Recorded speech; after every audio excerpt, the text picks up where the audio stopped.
I'm in this new quest to reclaim womanhood. Feminism, as we've known it the last 150 years, I think it's time to replace it. This week's giant is January Donovan, the founder of the Woman School, where she's developed a unique program that trains women to overcome their self-worth battles through the rewiring of their brains. What are some of the things that women don't know? I don't think they know their unconditional worth, which is the foundation of how you show up in your relationship, in your friendship, in your marriage, in your work. It sounds almost as though it's two opposing views.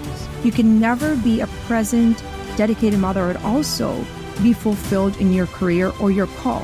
And I often ask, why? January has coached thousands of women for over 20 years to help them master the skills they need to expand their dreams and cultivate a life of meaning. The issue that I often find is that we're going. Midlife crisis hits and we never really thought about who we are. We can't just allow women to suffer unnecessarily simply because they don't know how to be a woman. I refuse to stay in a victim mentality. I gotta stand and fight for my honor and my family. That's how I did it, cause that's how it had to be. So now I'm slaying dragons and I do it happily. I told them I refuse to be another casualty. I looked inside the dragon's eyes and then I told them casually, hi, I'm a dragon slayer and I got a dragon lair. I'ma go and slay a dragon, then I'm gonna drag him there. I don't care, I ain't scared. Look inside my heart and there's a lion there. Conquering my dragons, I ain't fighting fair. January, it's great to be with you. Of course, we just had your formal introduction take place, and we were actually introduced by somebody who is familiar with both of our work and said, you really need to talk. Because recently I just had somebody on who we talked a lot about masculinity and what it actually means to be a real man. And you are authentically a woman, clearly, but you also are a woman who is showing a lot of very confused people what that actually means. So it's great to have you here. Anything other than your formal introduction that you think people would like to hear about you before we dive in? You know, I feel like I'm in this new quest to reclaim womanhood, and that's been sort of recently revealed to me. It's kind of a bold thing to think that the feminism, as we've known it the last 150 years, I think it's time to replace it. So that's, I feel like when people think of the Women's School, they think, okay, it's time to, I think, replace the movement and have a clear vision of what a woman is now and in the future. Yeah. It's interesting too, because just the whole idea that when I was a young man, if somebody would have said that, at this age and stage in life, I'd be talking to young men about what it actually means to be a man because they were that confused, I would have had no idea how confused they actually became. And a lot of women are also confused. And so it's good that you're doing this work because there's a lot of mentoring that needs to take place and a lot of, frankly, anxiety and, depression and mental disorders that are taking place because of the confusion that is out there. So why don't we walk through that? How did you get into this work? What inspired you to do this? And then we're going to just dive into the things you're working on. Yeah. I think what brought me to this work is because I didn't know how to be a woman. I grew up in the Philippines, and in order to have a legitimate entry to the United States, my parents had to come here, and I didn't see them for 5 years. And so in so many ways, I didn't have the role models of motherhood. But what I did have actually in the Philippines was a sense of matriarchy that was pretty ordered in the sense that there was that beautiful dance between a man and a woman. And so I saw that. But when I came to the United States, I think I was sort of on my own. I didn't know my value. I sort of wanted to try to fit in. And so I think I suffered a lot of stress and anxiety for it. But I was very lucky that I had a mentor in college that my freshman year in college, I went to Steubenville, and she said, January, what kind of woman do you want to be? And I remember looking at her, I said, Elena, you don't have a choice. And said, yes, you do. And I met with her for 3.5 years every single month. Mm. And she gave me homework. And what she did was actually form me, both developing my mindset and my skill set. And when I look back into my life, she gave me what I never received that I needed in order to actually become the woman I wanted, but also ought to be. And that became the foundation that really led me to say, wow, I can't be the only one basking in this great interior freedom and joy of my own, womanhood. It was a struggle. I realized that I was not alone. And I also deeply realized that today women are orphaned. They don't know how to be a woman just because you're born a woman. Our world has dramatically shifted in the last 100 years. Internet has changed the way we communicated. The shift of the feminism movement where mothers are no longer home. So there was no role model. There was no sense of osmosis. Your grandmother was not there to actually guide you. The family infrastructure was gone. And so you had good women, Dave, that were suffering because they didn't know how. And I was one of them. And it led me to a place, and I guess it led me to a lot of different places. And the long end of it is that I suffered a lot. And I think that led me to my passion and seeing, we can't just allow women to suffer unnecessarily simply because they don't know how to be a woman. It's fascinating. There's a couple of things you're saying that are just coming right out right now. One is that, first of all, if somebody doesn't know how to become what it is they're supposed to be, they are going to suffer. There's just going to be consequences there for men and women. In particular, we're talking about women today. But men go through the same sort of thing, and I just can't help escape some of these parallels that they're going through. But you also said something really interesting. You said the knowledge and the skills in order to truly become that. And I think people forget that is a very real thing, that you need to have knowledge and you need to have skills to be a woman, to be a man, to accomplish the things that we need to do. And it's kind of like a conscience. A conscience is something we need to follow, but it needs to be well-formed. And if you don't have a well-formed conscience, you can't really know morality effectively. And if you don't know really what it means. So let's dive into that. What are some of those things that in particular a woman needs to know? And what are those things that a woman has to become good at to be truly a woman? Hey Giant, Dave Durand here. Want to learn to become the best version of yourself so you can grow in the workplace, in your business, or at home? Join the thousands of giants in our weekly newsletter. Head over to leadinggiants.com and click into our newsletter. We'll see you there. Maybe I can kind of qualify what I think the root of so much of the suffering is what I call formation. And I'm just going to define it as we define the women's school, is exactly what you said, the development of both our mindset and our skill set.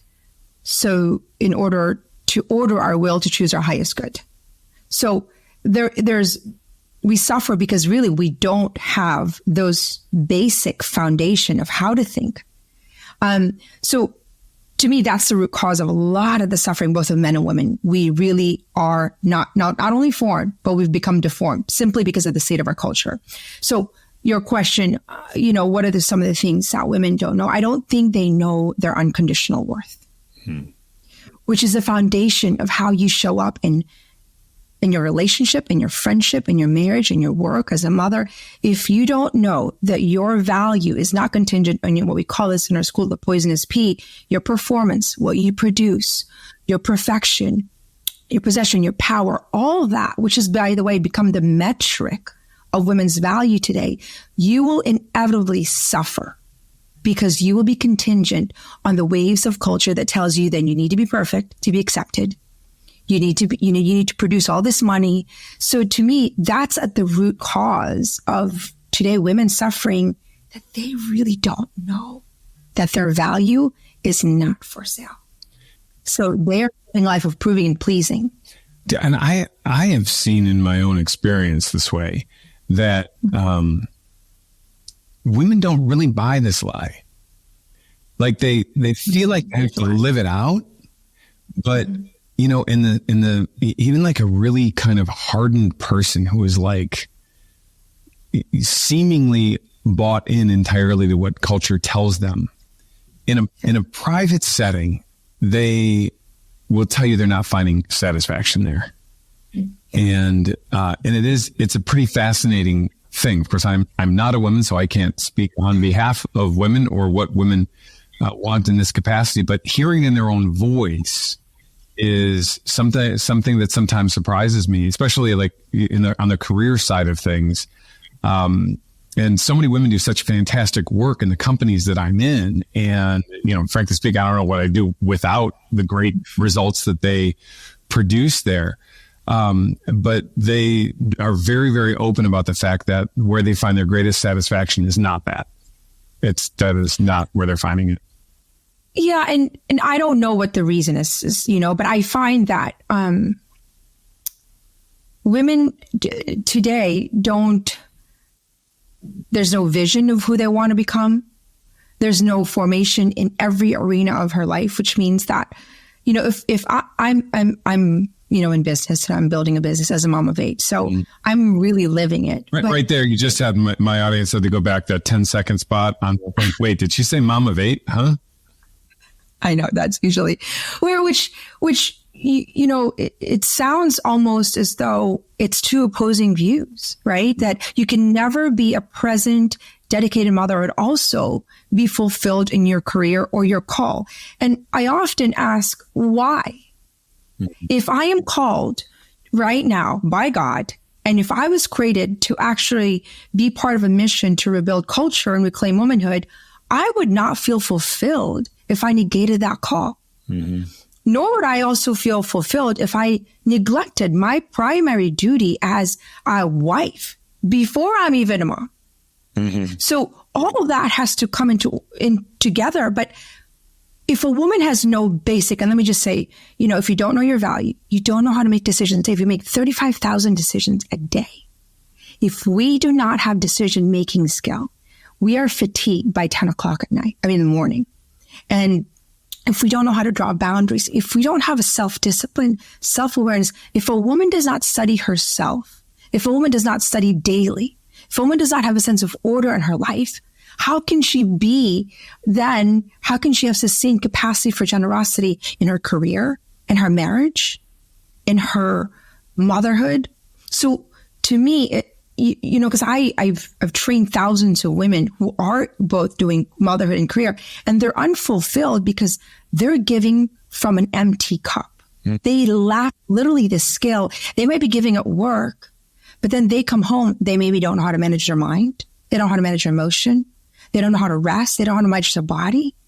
It's what I find is that we've become so disintegrated as humans that we forget that what happens at work is not isolated from what happens at home in our marriage, but we pretend that it is. We don't have language for the struggle.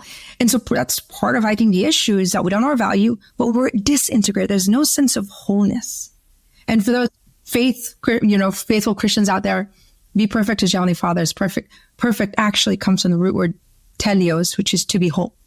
And so this, we're just trying to sort of get by. Yeah, I think that's such a good point because, even for men, and I always have to draw back to the masculine contrast here because I have zero experience being a woman and I want you to be the one that's providing that side of it. But, even for men where we have a tendency to oftentimes identify ourselves more primarily with our work, that is also a lie. So men have a tendency to do that, and it has historically been more socially acceptable. Now what's happened is the very lie that men have bought, which is that I am first and foremost a CEO or this or that, when in reality it's a father and a husband. And what makes you a better father and a husband is the fact that you accept responsibility and go into the workplace and do great work and lead effectively there. But if you abandon that responsibility that you have at home to go do something else, which is secondary to it, even though it has to take primacy oftentimes with time and in order to do those things, you find dissatisfaction. Like the greatest men that I know, they absolutely know that being a husband and being a father is the most important thing that they do, but that being in the workplace makes them better at it. Like, in other words, it's kind of what you said. Why do these things have to compete against each other? They don't have to compete against each other. And in the same way that it's dissatisfying lie for a man, it's an equally dissatisfying lie for a woman to actually pit them against each other when they work in unison together. Yeah, and I think it's almost as though achievement versus fulfillment. And you ought to be, one of the biggest divorce rates from CEOs, right? And you think about what's the cost of achieving if you're not actually integrating your life? Because what good is $100 billion and you've lost part of your soul or your children or the time with your wife? I mean, the most fulfilled people are those that actually integrate both, actually have that order of priorities. But you're more successful if your marriage is more successful. I mean, people that are happy are happily married. Yeah. And I mean, just recently, I think Nico was it? I don't remember, it was on Durand or whatever it was, but somebody's asking, they said, it was a caller, and they said, okay, so I'm wondering about, I think like she was asking on behalf of her husband.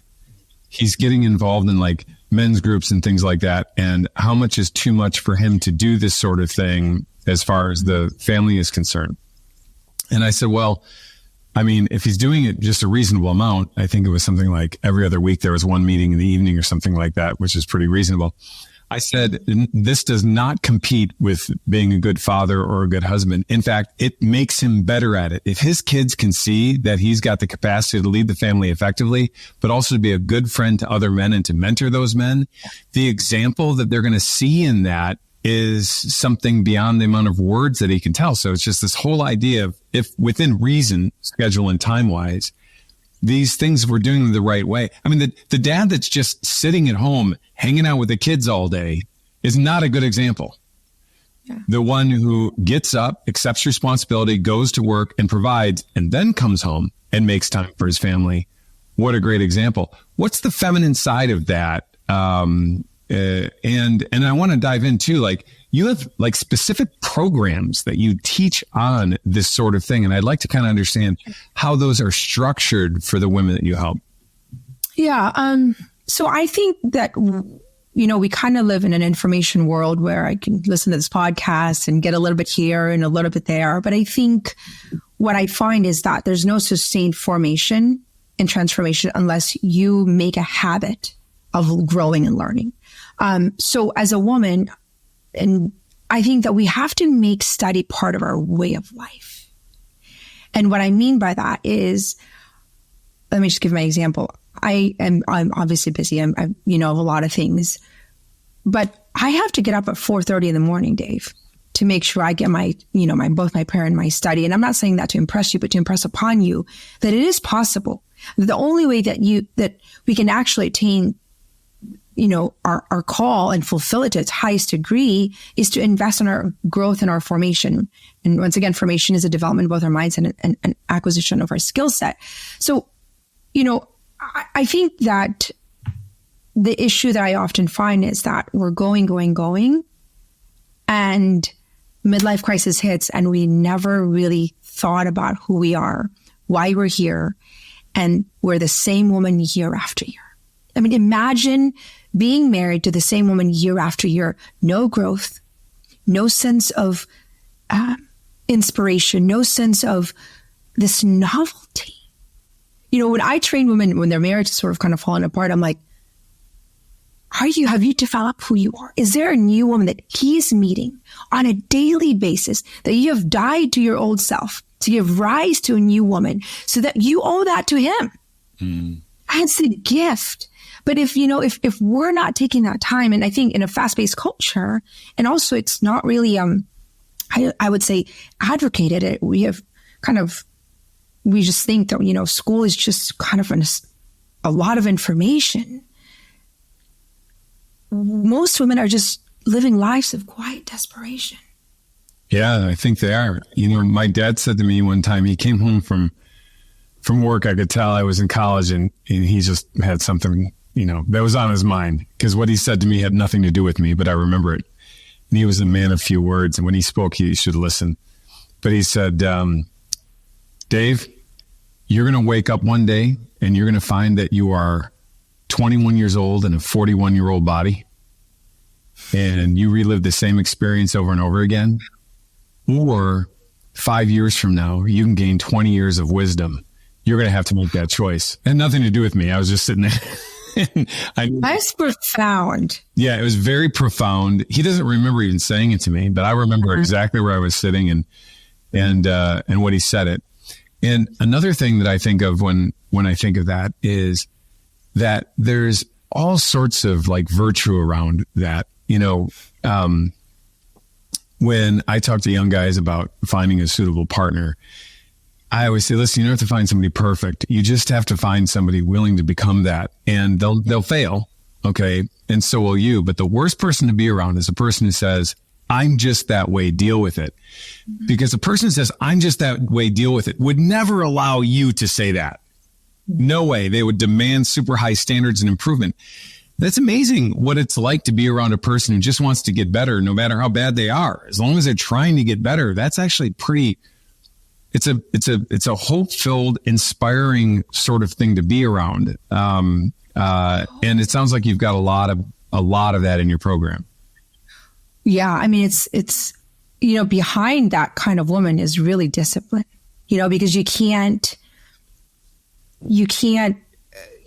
be that new woman every single year without you dying to your old self and disciplining yourself. And you talked about virtue, which really is. I sat through Scott Hahn's classes and all my theology classes, and I remember thinking, how do you live these virtue, justice, and temperance? And so skills are just broken down virtues. Mm-hmm. That's and it's parables. If you think about it, when we live in a godless society, we have to speak to people and meet them where they're at and break down, just how to be human and use natural law to help them see that ultimately what's actually going to make anyone happy is to live a life of virtue. But break those down in bite-sized pieces, Dave. And that's really kind of what I've done and spent my last 20 years is take these big concepts and say, how can you live this in conversation? How do you live this by inspiring other people? How do you live this with a sense of self-discipline or saying no to yourself? And I think that to me is where I'm seeing incredible fruits. And because what I think the feminist movement did is just confuse a whole lot of people. Now, I'm not going to be here to also just condemn the movement because I'm here because of it. I think that we harvest the good. And so what we did was kind of, the last 150 years, see two radical extremes of no choice, no voice, no freedom, couldn't vote, to I can do whatever I want, even to a point of becoming a man. Mm-hmm. And so what we have right now, actually, I think that we're having an existential crisis because of last year. We have a judge that said, I can't define what a woman is. I think for the first time, we've literally actually looked at what the feminist movement did, both to men and women. We are in a cusp of beautiful time in history. I tell women all the time, there's never been a more privileged time to be a woman. You get to be part of an experiment of 150 years that didn't work. And you get to have data of, even years and hundreds of years that, hey, listen, women's voices are needed in society. And also that we can work together as men. This idea that we can be men, it's all coming out. Mm. We are now actually studying it. So it's an exciting time. And I just want to honor even the men out there that I often get sidelined because it's actually the good men that brought me here, which I get so feisty about because I have an incredible husband. And I feel like in this feminist movement, it's the good men who are humble enough to stay silent that actually get sidelined. Mm-hmm. And so I feel like it's a beautiful time to reclaim what is true, good, and beautiful in this time because we're actually bringing to surface the madness that's happening in our culture and how unsustainable it is. Yeah. You use so many terms that we use here at Leading Giants too, which really is for men and women. I mean, when we set out, we were like, okay, probably the majority of the people we're going to attract are going to be men. And probably between 25 and 45 will be the biggest group. But I think we've been watching our latest demographics is a little around 30% are women actually. And then we go be slightly under 25 and we go beyond 45 right into like 55 pretty well. But we talk about the virtues all the time. And we talk about the transcendentals, which you just said, goodness, truth, beauty. And then of course, love and unity. Are part of that. And, that constantly coming back to those basics is important, particularly because both of us share a Catholic faith, which this program isn't about my Catholic faith. It's about, I'll have guests on who have no faith at all or whatever it might be. I always ask them, hey, what drives you and inspires you? And whatever their answer is the answer. A lot of shows are disingenuous that way. They're like, whatever your answer is, as long as it's not Christianity. And I would just prefer to know what actually is behind their mentality. And I am fine with people knowing what's behind mine. But what's really cool, though, is that these things of the transcendentals and of the cardinal virtues, they're not religious. They can be perceived in a religious tone because they lead you transcendentally to the end of the existential crisis to God, right? And because they lead you to theological virtues. But it doesn't matter who you are, you have access to prudence, which is the mastery of decision making. And then justice, which can't be had without prudence. And then temperance, which can't be, or fortitude, which can't be had without justice, and so on and so forth, all the way into temperance. How do you do that? I found that if you just go to a person, you say, I want you to have prudence. They're like, okay, neat. I don't know how. How do you give them kind of a practical guide? Great question. So I teach hundreds of skills. I'm actually refilming our masterclass right now. So if I break down how to be resilient, I have to teach them mind management skills. How does your mind work? How does the 95% of your brain work in contrast to your 5%? How do you impress upon your belief? How do you rewire limiting beliefs? So we have, I think, great evidence of neuroplasticity now that helps us to actually see that we can reshape our thinking and acquire these skill set piece by piece. So I take kind of, prudence and to say, okay, how do you make decisions? There's 3 types of decisions. Not all decisions are equal. So I break it down, or let's talk about emotional command. That's one of the skills, the hundreds of skills that I teach. And what does it mean to manage your emotion by managing your thought? Because a lot of women make emotions their excuse. And emotions are so powerful. And so much of what I do is literally taking apart and making it bite-sized and then giving them words. I think in order to rebuild our culture, we need new words, because our words right now in our culture is words of death, and it doesn't bring life. And so I have to change actually the language, and the women's school is not religious affiliated. It's, we abide by natural law, same thing. And so, but we need to reintroduce a new language. So I teach new language in context of the new skill set. So that's what I do. And I give them like thousands of scripts. What I mean, what do you say? Because words shape our thinking, right? So much of our training is not just what to say, but how to say it. If I tell you, hey, Dave, how are you? What's up? I mean, you would probably perceive me and receive me in a different way than I said, hi, Dave, how are you? Yeah. Same word, right? But who teaches us that, Dave? Where do you go? There's no part of I think the systemic, I think, crisis is that there's no infrastructure that teaches us in our school system some of the most basic foundational skills. Being polite. I mean, go to a middle school. Children don't know how to look at people in the eye. The conversation skills are so poor. I give my kids flashcards, Dave. I'm like, disciplined mama, because some of the most basic things are not reinforced. And we have loneliness as an international epidemic. And yet we're not teaching conversation skills. Yeah. So it's back to basic. It really is fascinating when you look at these things, particularly this idea of emotion, by the way. Yeah. Because there's an error on both sides, masculine and feminine. One is to say that logic is the end all be all. The other is to say that, no, I always have to follow my heart, my emotions, as though these things have to compete. And frankly, really, I would say that the side that needs to be more subordinate to others, and this shocks people, is the logical side. Yes. And the reason for that is because on the other side are all the best things in life. Like, what is the highest thing? We always say that the highest thing is love, right? God is love. You can't put that into scientific equation. You can't logic your way into it. I mean, that you can define it.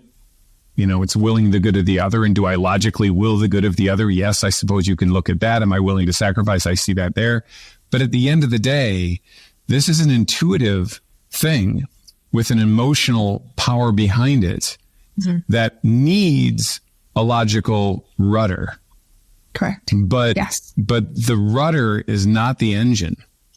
And there's a big difference between the two. So how do you take something like that and guide people into it? And then I'd like to get it just into some of these other things too that you're talking about, the basic communication ideas. Yeah.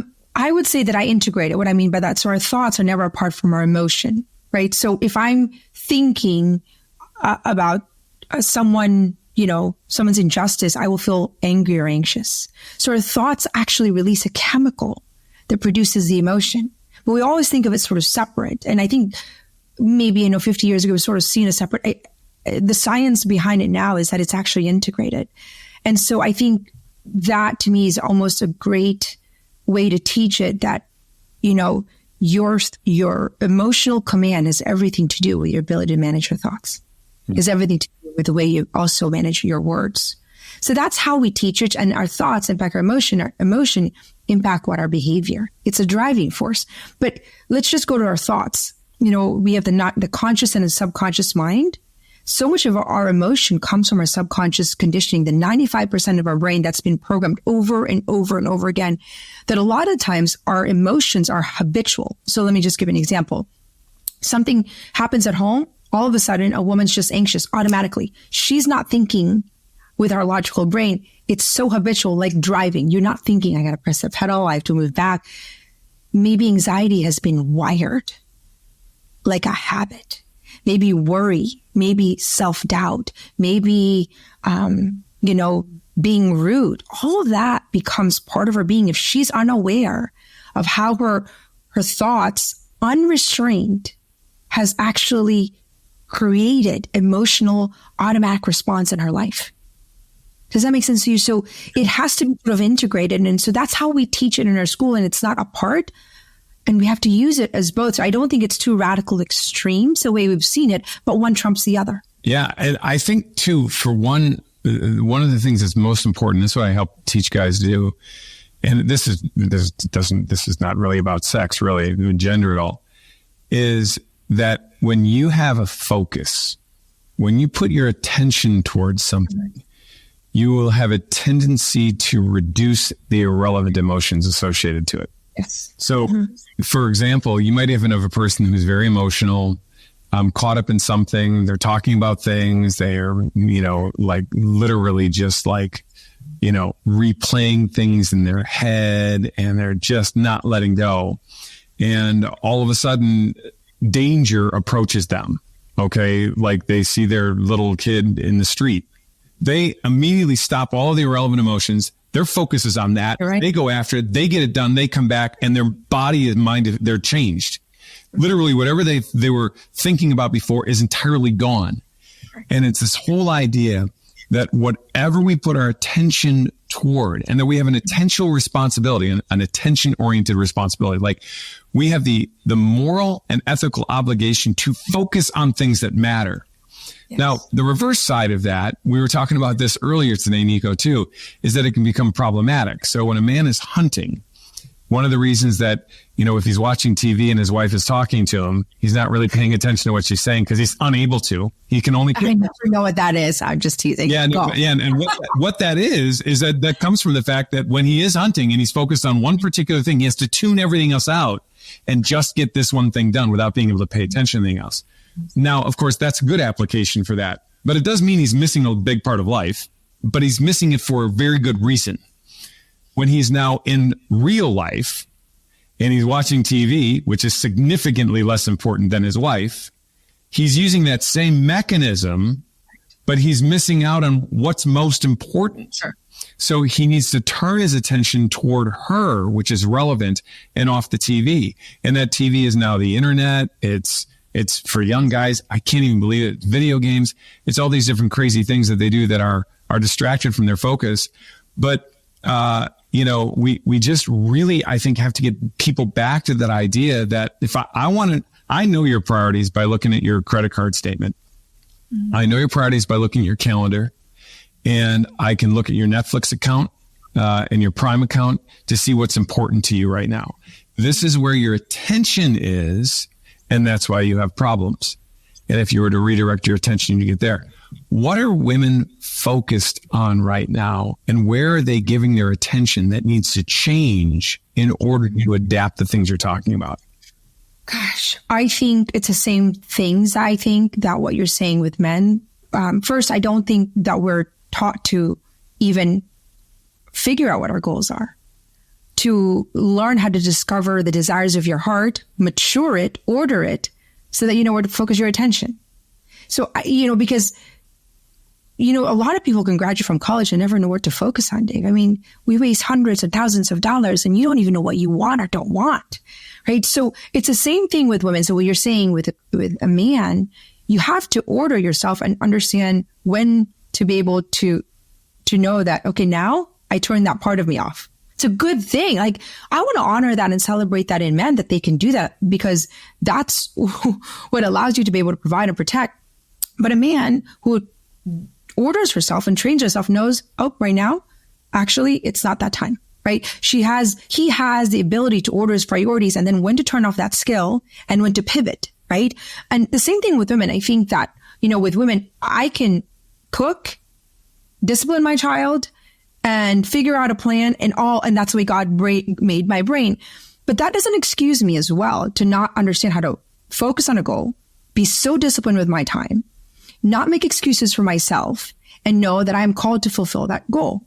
I think, but at the same time, I also know when to turn that off. So I think right now, women don't have a sense of a dream.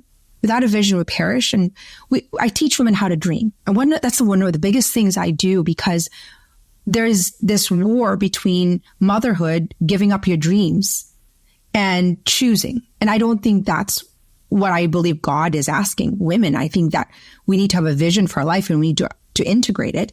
And so women today don't have a sense of a vision of who they want to be and where God's calling them. They lack the skills to determine what the goals are. And I think the distraction comes from disorder. And what I mean by that, there's no order in the home. There's no sense of discipline. I'm speaking in general, but women are just trying to sort of get by in the house and just trying to take care of the kids and do this. There's not a sense of, this is who I am. This is who I'm choosing to be. These are the goals that I have. This is the dream that I want to accomplish in the next 6, 5 years, 2 years, 3 years. This is what my mission is. This is what God's placed in my heart. This is, I work backwards from it. And so I think we're distracted when we don't have a sense of clarity of what we want, what we don't want, and who we ought to be.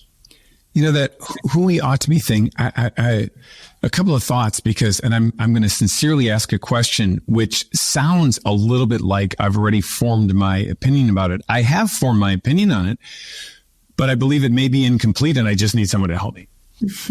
There are two messages that women hear all the time that have got to be confusing.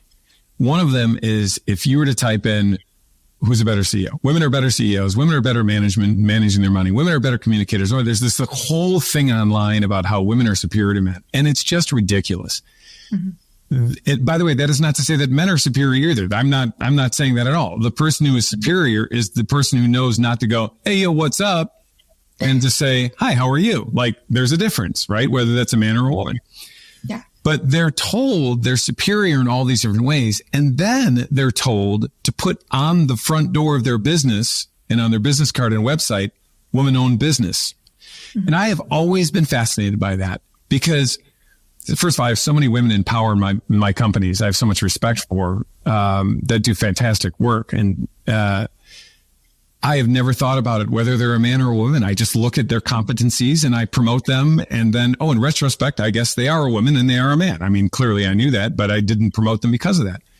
But when I see woman-owned business, I can't think of a more insulting thing for a woman to put on her door, because I don't know what my reaction is supposed to be. So this is where I was going to say, it sounds like already a formed judgment, but I'm asking. There's only a few options. One is woman-owned business. Shocking. A woman can run a business? I mean, that's very insulting. I certainly don't have that opinion about women. Would you yourself? Or I should buy from that company just because it's a woman? No, that would say that she's probably not capable of having a product that's so good that I would just want it on my own, which I also think is very insulting to women. And I don't know what other thing I'm shocked a woman can run a business or buy just because I'm a woman. I don't know what other. And I've asked the question, what am I supposed to, and you put that up there for a reaction. What is it supposed to be? And they've never had an answer. Well, maybe there is something that I'm missing. And by the way, I am sincerely wanting to know what the reaction is supposed to be to that. Well, I can just, I'll form my own opinion, because it's just, it's my opinion. So 2 things. Number one, a woman who knows her value won't have a need to do that. Yes, that's my point of it is like, I think that it's not knowing their value. Correct. Knowing the value, but also a woman who understands, I think, the importance of men. Like, it's like, there's no way I could be the woman, the mother, the wife I could be without my husband's contribution. I mean, there's just in business and in anything. And I think that, and this was my second point, that is, I think, one of the negative impacts in the feminist movement that's created this ripple impact where it's, at first it was, I want to be equal to men. Now I can, I can usurp men to now I can be like men to now I don't need men. And so that tells me a wound. A woman who's, I'm just judging. I don't know. It could be somebody that advised them, but that tells me if you need to do that, there's a lack of understanding of you as a woman, which also is in direct proportion to your understanding what it is to be a man. Because a woman who knows her value without a shadow of a doubt knows the value of a man. There's no way that you can. I mean, I cannot have 8 children without a man. I mean, it's just, there's so many things. And so, but there's a wound there. But going back to, we all are wounded, but we perhaps lack the skill to process our wounds as a compass towards our contribution. We've become a victim to our own limiting beliefs and our mindset that instead of reshaping our thinking about what men are, we have succumbed to the culture that has told us that there's toxic masculinity, that men are this, and men is the enemy, and men's the competition. And I mean, it's so toxic that in college campuses, women are spewing these lies. They have no idea what it even means. They have no understanding of the repercussions of it in their own life. So what am I saying to you? There's a wound and there's a lack of awareness of their value and who they are and the importance of men in society. Yes. January, those are such great points. And when I look at that too, there's a parallel to that. Like men who don't respect women, that's on them. That's like their problematic thing. They don't get it. Like, there's a classic saying, which is, by the way, it goes back forever. Behind every great man is a great woman. And it is so true. If you want to see a guy supercharged, I love it when the young single guys in my organization are like, hey, I'm getting married. I'm like, yes, because I know he's going to accept a greater level of responsibility. And then when they say, my wife's having a baby, I'm like, this guy's he's going to be like the dream machine compared to what he was before. And for the most part, you see that and they really start to pound it out. And I think when women, now, first of all, because there are bad men, you can understand and woundedness why some of them would form the opinions that they do. I have great empathy for that, by the way. Mm-hmm. But if they truly understood the mind of a good man and the strength that a good man sees in a good woman, it is unbelievable. They would never have to argue for how strong they are. All these bumper stickers that they have talking about their strength in these silly movies with 16-year-old, 110-pound girls saving the world and beating up men. And they somehow cling to this bizarre fantasy as though it has some strain of reality for them to somehow find some satisfaction. It's like, it's so silly. I would follow a strong woman who was called to lead in a particular way without thinking about it. Yeah. Because she's leading like a woman. When a woman tries to lead like a man, I am so repelled I can't be around it. By the way, vice versa too. But if if she leads like a woman with her feminine strength, I'm all about it. Joan of Arc, let's go. Yes. And I think if women knew that, they wouldn't be striving to be something that they're not. And same with men, but. Which I get fired up about it because I think this idea of masculine energy and feminine energy, I think has contributed to the confusion. Mm-hmm. Because then men can have the feminine energy and, I don't use that language because I think the language is a battlefield in itself. And so then you have couples that are talking, well, I'm in my masculine energy because I'm organized and I'm, and I'm like, no, you form yourself as a woman, as a man. Like, don't give me an excuse that you can't order yourself and make sure you're disciplined as a woman because you're supposed to be emotional. I'm like, these are just excuses. And it boils down to a life of virtue, which is AKA life of excellence, by the way. Mm-hmm. And so, when you've got a man, when you say you've got a man, it's like, oh, yes, the dad, they're motivated. I would equally say that the woman at home who's a mother must also be motivated to a life of excellence, but she has lesser, I would say, infrastructure to live a life of excellence because of just the nature of, with little people. So you have to defy that. Because here's the thing, the man then becomes, you're growing, let's just say you've got a man in business and they're striving, but the woman has become complacent. And the woman has not, based on the infrastructure of our culture, has not cared for her own mental, emotional, physical, Dave, and spiritual health, then you've got sort of this kind of thing, and the man's developing herself, but the woman is not. And I think I see that as a disorder, and I don't think we talk about that enough. Specifically men that want to be successful, and it feels like their wife is sort of left behind. And I think it's important for a woman to understand that they have got to live a life of excellence as a mother, as a wife. You exercise, you eat healthy, you manage your mind, all of that, so that a couple then can come together and you're this new person every single day that's living a life of excellence.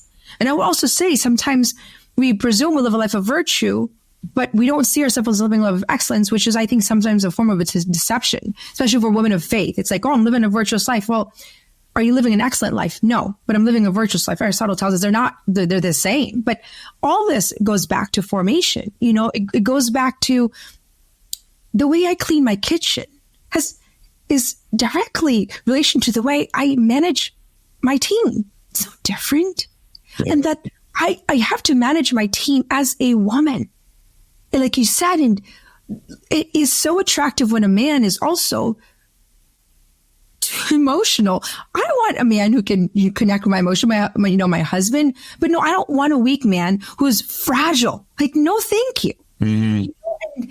And I think there is now a new movement of saying, let's reclaim manhood. And I want to sign up for that. I want men to be men.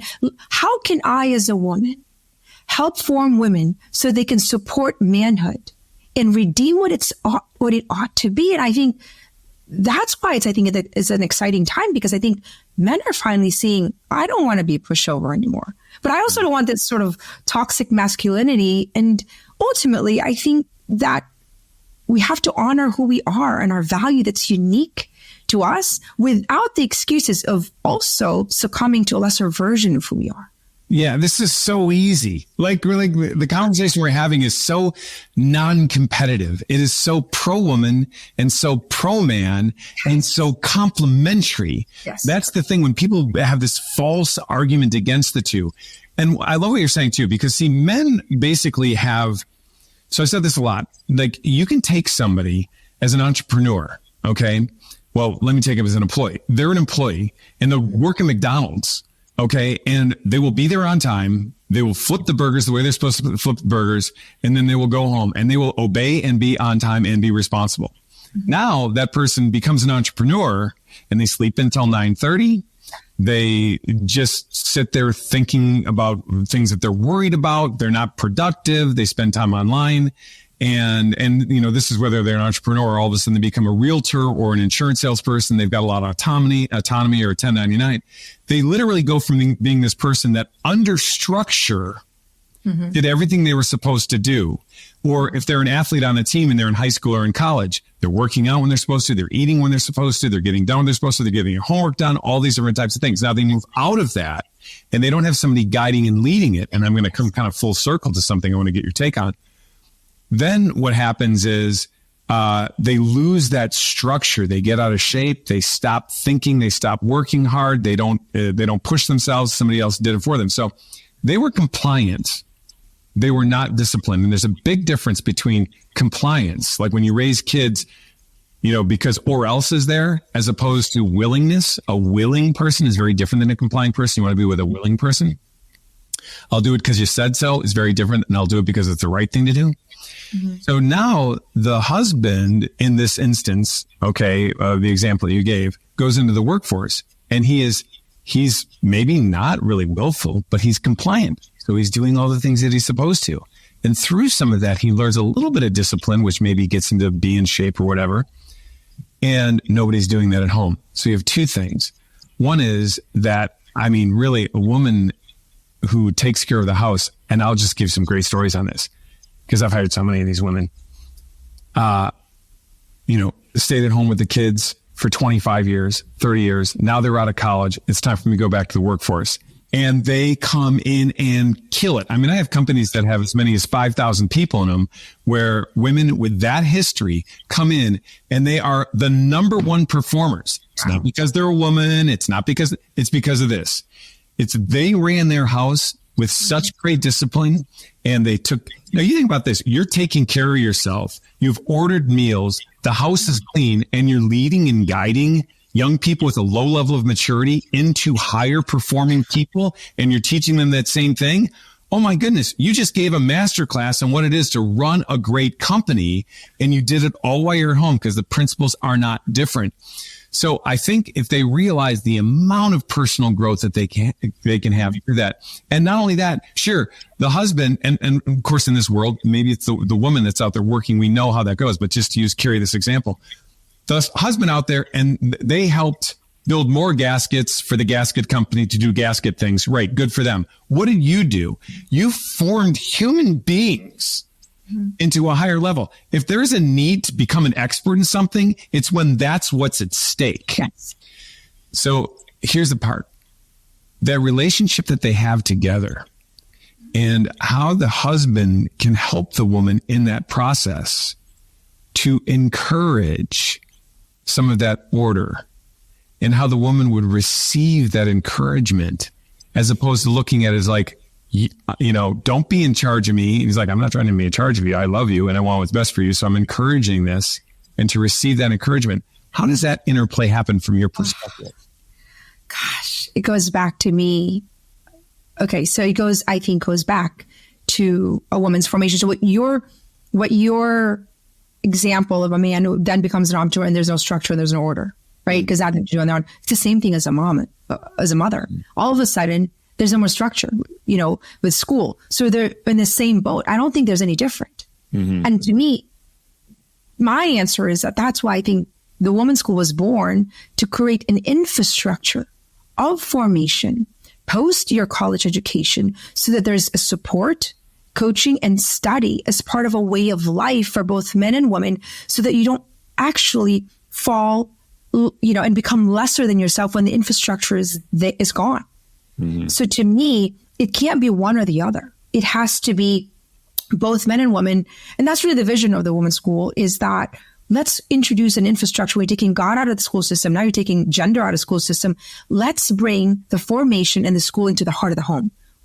Because that is where, if we can shift a culture, Dave, and it's so bold, and I'm going to dream boldly. I said, if we can have a generation where we create an infrastructure where formation in a school was available for both men and women in the comfort of their own home, they had a community, it would change generations. And I've seen it. One of the women, one of our coaches in our school, she said, January, I had 30 moms in my school. Actually, January, 30 moms that are changing their life. They're studying daily. They're disciplining. They're living a life of order. And she goes, January, just kidding. There's 138 kids amidst all of us. And there's generational shift, because they have to, some of the classes that we offer are deep, because the virtues are not one and done. And so to me, when both a man and a woman are forming themselves, and it boils down to humility. That's what I think is the most attractive thing, both in a man and a woman, is the humility to know that they don't know. Humility comes from the root word humus, which is rich, dark soil in which all things can grow from. Because the greatest collateral damage to me, Dave, when a woman is not formed, is not investing in our growth in a man, is the children. Mm-hmm. How can a woman or a man then raise responsible adults when they have nothing to give? They're just trying to get by, which is why I believe we're in the current state that we're in. Children who are incapable of managing their mind, their mental disorder that's rampant. They are just doing whatever they feel like doing at the cost of their fulfillment and their call, which hinges on their fulfillment. And so what we have, like I go back to it, we've been orphaned. Just because a mother was there, that doesn't mean she was formed enough to nurture. You ask about your podcast, and forgive me if I forget his name. What is a man? right? And oh yeah, the bulldog. Yes. And, I learned from it, and I disagree with some of these things, and I think they were good. I disagree with quite a few too. Yeah, and so to me, a woman is a nurturer of humanity. That is the essence in which I believe we were originally designed for. But when the essence of being a woman is a nurturer is robbed from her, right? Her ability to be nurtured simply because she doesn't know how to. Or perhaps she lacks the formation to receive. Because in order to nurture, you have to receive. How can she then nurture and then give life? She can't. Mm-hmm. And so now a woman is incapable of giving life to a man. Mm-hmm. It's really fascinating too. Even on, John Paul's Theology of the Body, there's so much in there that just moves away from theology and just into philosophy and psychology and physiology. The whole idea that a man pushes, his strength comes this way, and a woman can hold and pull in, her strength comes this way for a much longer duration. These things, just even on a simple level, are a delivering and a receiving. Yes. And you can move that, of course, clearly into the sexual act and everything else that's involved to show that there's a reception and a giving. And so a woman runs against her nature entirely if she doesn't receive a man who wants to give. Here's something that a lot of women, there was a study done on guys get in trouble because they come home and they didn't notice a woman's hair. There was this, she redid her hair or something. There's a reason for it. And the study was done shows that when a guy comes home, he's immediately in tune to the emotions of his wife, because more than anything, good men just want their woman happy. Mm-hmm. As simple as, by the way, as foundational and simple minded as that might be, it is true. A guy just wants to come home. He keys in and he's like, what are her emotions? I just want her happy. And so he doesn't see her hair. So the very fact that he wants her happy makes him miss her hair. And this is one of the reasons, of course, they have to step outside that like kind of linear side of their mind and capture the whole picture, and they wouldn't miss it. But it is true, and it's for a good reason. So I think if women knew how much, and I would say good men, because there are men that have been malformed and they are very problematic, and to pretend that they don't exist and they haven't harmed women who logically now have a particular reaction to that, I have a lot of empathy. But if they knew that a good man just wanted them happy, and to what degree, and what he would do to protect and to provide, I think that they would just be so excited about it. Yeah, and I think that is the lie that the feminist movement has sold so many women, is that don't receive from a man. Don't let him open the door. You can't. Mm-hmm. So I think women are hurting because of it, but they don't have the language for it. That's the problem. They don't recognize the pain of it because it's just so infiltrated in all our school system, everything. There's just man bashing that's allowed. And so women have lost who they are. And I think you said something that to me was so important, that women, I think, who know their value is capable of holding a man accountable and raising the standard of himself. What I mean by that is you don't just succumb to a lesser version of a man. To love is to will the good of the other.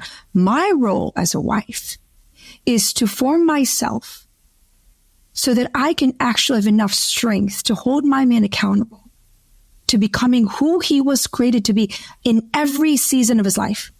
Which means, he was a business owner and he's still a business owner, now 6 kids, 7 kids. And that I have to make sure that women understand their role of accountability. Mm-hmm. Because today, men have succumbed to women who have no standards. But can you imagine a woman who holds the line, that she also knows that she's holding the line not by telling, but by being? I am not going to let you become lesser version of yourself, because every day I get up to become greater than my current self. And that we do this together. And I am going to be woman enough to not allow you to do that, even if it's going to hurt you and you're going to have to man up. But I love you enough to will the good for you, and vice versa. Yeah. I mean, what a great partnership. And you think about that, there's a fine line in there that once it's crossed, reduces the man and dissatisfies the woman.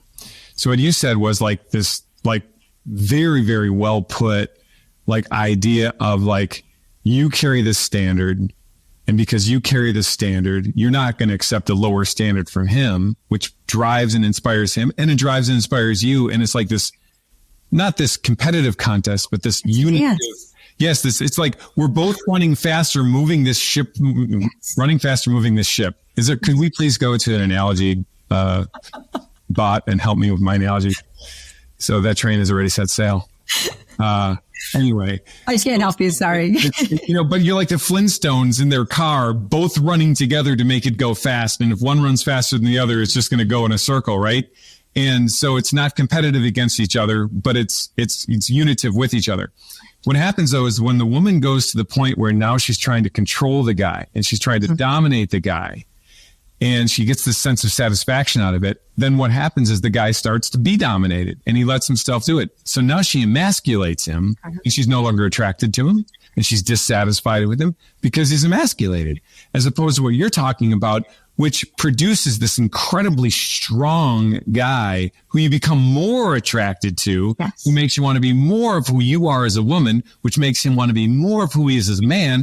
And again, you have this unitive, complementary, team-oriented thing that is a thing of beauty. And we get rid of this like totally false argument that these have to compete against each other. Yes, beauty can save the world, Dostoevsky says. And I really do think and a beautiful woman can have generational impact. When I say beauty, we have to define what that is, because a lot of people, they just think this physical. The way we define a beautiful woman in the school is that a woman who inspires the world to be better because she's investing in who she is. Who inspired needs to breathe life. And so imagine a woman who's inspired and a man who's inspired, a beautiful man, right? And they come together, Dave. Can you imagine the impact of a love that is so rooted and willing to go to the other? And in order to actually become that woman or man, you really have to live a life of suffering and discipline. Behind a beautiful life is a woman who actually lives a life of discipline. And that's precisely my point. If I'm saying here and I say you can have a most incredible marriage where every year it gets better, where you can fulfill your call and pursue your God-given talent, and you can be also, without compromising your motherhood, and also having a life of order and beauty. Women would say, well, that's impossible, right? But why? Because we lack the formation. We don't know how. So we just assume it's not possible. But can you imagine if we actually formed and trained men how to be a man and how to be a woman, and gave them the foundational skills that actually ascend to their virtue? Yeah. That to me is the antidote, is the grassroots movements of human formation. Because to me, that's the reason why we're in. That's the reason why we have this political landscape. It's the reason why we have marriages. People come into marriage today. Where do you go to have, formation and conversation skills before you get married? 7% words, 38% tonality, 55% body language. If you don't know that, and communication is a major part of marriage, you have a false start. I mean, think about that. These are just basic foundation. If you don't know how to receive a compliment and you're in marriage, if you don't know how to use tonality, like I said, I could go to Ryan and be like, yeah, hey, Ryan, how was your day? Or I could say, hey, Ryan, how was your day? Yeah. I mean, so micro. That changes the dynamic. But once again, where do you go to get that level of formation? Yeah. And I think another principle in this too, and we're running up against the end of the clock, Barrett, is you can't give what you don't have. Correct. Absolutely. And if you want to inspire others, including your partner in life, and you're not willing to work on yourself, you're not very inspiring. I mean, you still have the right to do it, but it's just not going to be as inspiring. I always tell people, listen, if you're a cardiologist and you're a chain smoker, you still have the moral obligation and the right to tell your patients not to smoke. You're probably not going to be that inspiring to them, but you still have the right to do it. If you just said, hey, listen, I was a chain smoker, I quit smoking for my own health, you should do it. Look at what happens to the inspiration, the elevation of that message to say, oh, wow, you're working on yourself So therefore, you've got a lot of street cred with me to work on myself. January, where can people find out more about what it is you're doing, and what would you like our audience to know about kind of capturing, your resources so that they can tap into what you have to know? And by the way, men to encourage women to do that, and then any women that are watching to just go directly to you. Yeah, so you can find me at thewomanschool.com or January Donovan or Instagram. And really, I think the message here is an invitation to reclaim womanhood and also manhood in modern society. And I think the time is right through formation, which is the ordering of both our mindset and our skill set so that we can choose our highest good. And I think that it's not only necessary, but I think we're in a time of crisis. And if we don't, we're going to see our culture in a complete spiral of moral decay, which is what's already happening. So I'd say invite you all to join this movement, personal responsibility. And I think it's the best time to be a woman and a man. Absolutely. I will tell you, I'm really glad that you joined us today. There's no doubt about it. Listen, you work particularly with women in a way where you can speak the language of a woman because you are a woman. You can get all that done. I got to say, it just really seems as like 75% of what you have to say could be applied to any man out there as well, too. And that's what's so powerful about it. But the fact that you customize it to what it means to be a woman is absolutely great. We're really proud to have you on, and you've provided a lot of insights. I hope people do go there because you all know if you really want to get things done in life, you've got to think big. You've got to go out there and decide to become a giant. If you're a giant, you can slay dragons with us, and we'll see you next time. Make sure you hit that like button, subscribe button, and you share this with others. And also, please share your comments, whether you agree or you don't agree with something that I said or January said, and we'll try to address those. Till next time on Durand on Demand.